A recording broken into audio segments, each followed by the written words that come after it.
Welcome to the weekly highlight show. The MEIJI YASUDA J1 100-Year Vision League finally kicked off last week, and more thrilling battles have unfolded all across the country in match week 2.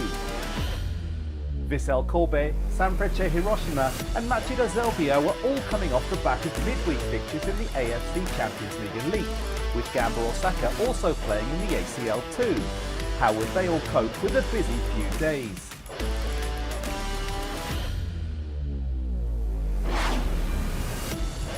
Here are all the fixtures for match day 2. The champions Kashima Antlers were back at home and looking for their first win of the season. But our action starts in the west.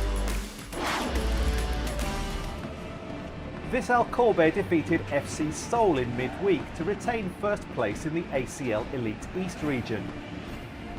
Back in domestic action, they played host to V-Varen Nagasaki. 25 minutes into the first half, Vissel earned themselves a corner. Waiting outside the box was Gotoku Sakai, the former Japan international and long-time Bundesliga star. His superb volley found the net, giving Vissel the opening goal. The home side struck again in the 36th minute, winning the ball high up the pitch to create a clear goal-scoring chance. Daiju Sasaki cut inside and fired home to apparently make the score 2-0. However, the goal was disallowed after a VAR check because of an offside in the build-up.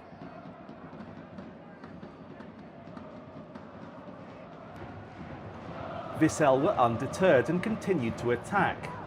In the 42nd minute, Sakai followed up his opener with a cross for Sasaki to connect with a header. This time it counted.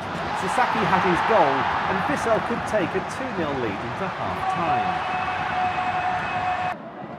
V-Varen was still trailing by 2 as they pushed forward in second half stoppage time.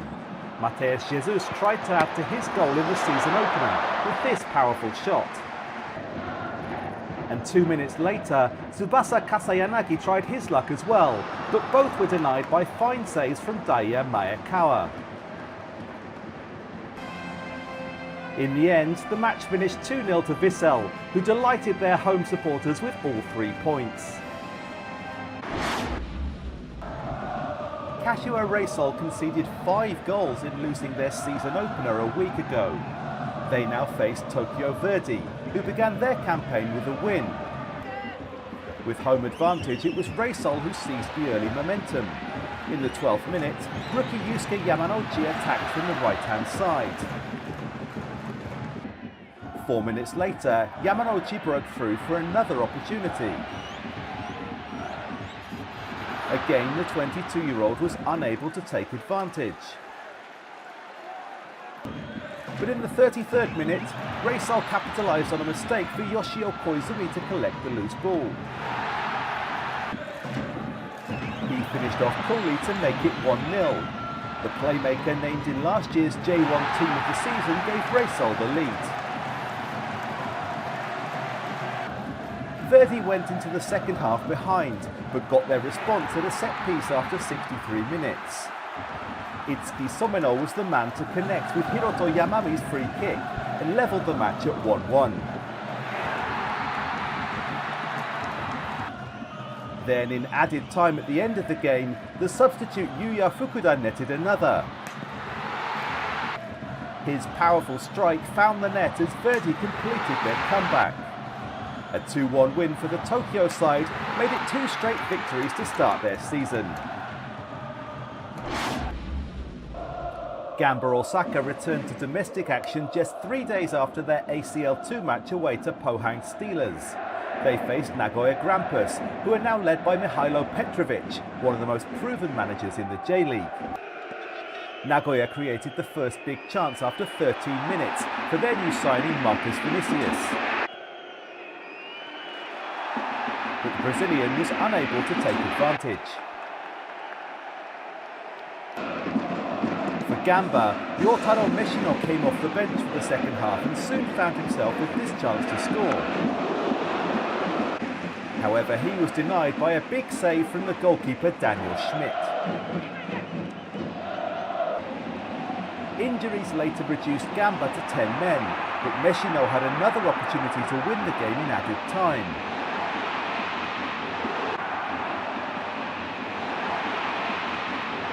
He was denied again, and the match went to a penalty shootout. Gamba's second taker, Gakunawata, was unable to convert with his kick. Both teams had failed to score twice by the time Gamba's fifth taker stepped up, but when Shoji Toyama missed the target, it was Nagoya Grampus who claimed 2 points away from home after the shootout. Newly promoted Jeff United Chiba had lost their opening game, but now played host to Kawasaki Frontale. Chiba were pushing for their first J1 goal since returning to the top flight. In the 15th minute, Masaru Hidaka had a chance after a string of passes, but he was unable to open the scoring. Frontale responded in the 53rd minute as Reysol connected with a cross from the left. But the hat-trick hero from opening day was off target this time. The match remained goalless and went to penalties. Chiba's 10th kick saw Yusuke Kobayashi denied. Frontale's 10th taker Akihiro Ienaga netted calmly to seal the win. Kawasaki Frontale triumphed in the penalty shootout. Now let's take a quick look at 4 other matches.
The reigning champions Kashima Antlers suffered a penalty shootout defeat to FC Tokyo in their season opener. This time they played host to Yokohama F Marinos. The first big chance came at a set piece for Antlers in the 25th minute. Kei Chinen connected with a header, which narrowly missed the target.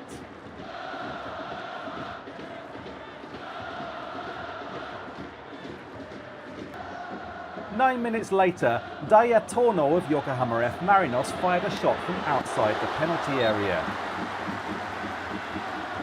His bold attempt was denied by last season's J1 MVP, goalkeeper Tomoki Hayakawa.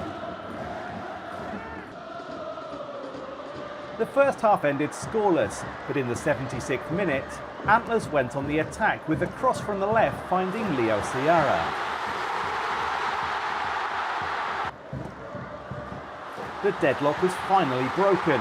The Brazilian striker, last season's J1 top scorer, headed home to give Antlers the lead. F Marinos pushed forward in search of an equaliser. On 84 minutes, Dean David reacted first to the rebound from Tevez' initial attempt, but his effort was met by another big save from Hayakawa. David got another clear opportunity just 2 minutes later, but this time his shot went wide of the target. That one strike from Leo Ciara proved enough for Kashima Antlers to hold on until the final whistle. They secure 3 points in their first game at home.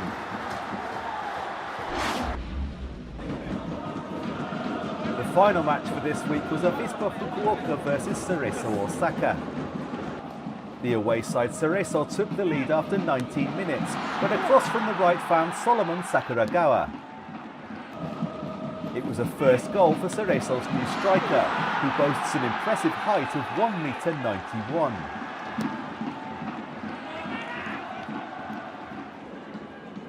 Cerezo continued to press and created another big chance in the 44th minute, as a cutback from the byline was finished off by Thiago Andrade. The Brazilian, in his second season with the club, doubled the lead as Cerezo took a 2-0 advantage into half-time. The away side kept up their momentum after the break. In the 51st minute, Masaya Shibayama reacted to a loose ball. His shot struck the post and stayed out. Still 2 behind, Avispa responded in the 56th minute with this chance for the substitute Sornosuke Sato. But the rookie player straight out of university was unable to score for the hosts. Cerezo Osaka secured an impressive away victory to earn a maximum 3 points. Here are all the results from match week 2. 6 of the 10 games were decided by penalty shootouts, showcasing the unique excitement of this competition. In fact, only 4 teams so far have avoided a shootout through the first 2 matches of the season.